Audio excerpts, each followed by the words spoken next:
జిల్లాలోని బోధన ఆసుపత్రుల్లో పైరవీలకు తావు లేకుండా బదిలీలను పారదర్శకంగా నిర్వహించి వైద్యులకు న్యాయం చేయాలని రాష్ట్ర వైద్య విద్య కళాశాలలు బోధన ఆసుపత్రుల వైద్యుల ఐకాసా ప్రభుత్వాన్ని కోరింది.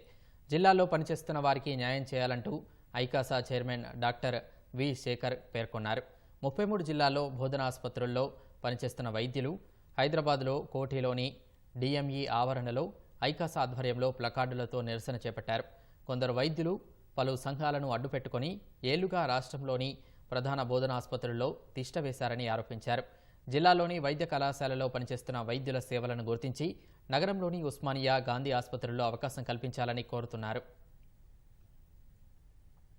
గత ప్రభుత్వము ఒక దుర్మార్గమైన జీవో రిలీజ్ చేసింది.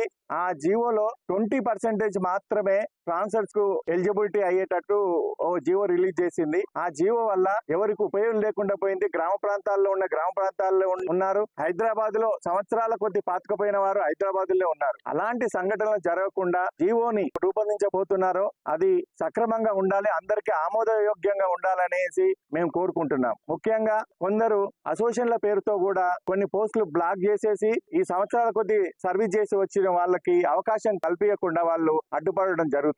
ఎవరైతే హైదరాబాద్ లో పాతుకుపోతున్నారో వారి మీద కూడా తగిన చర్యలు తీసుకునే ప్రభుత్వం వారిని స్థానచలనం కలిగించాలని కోరుతున్నాం.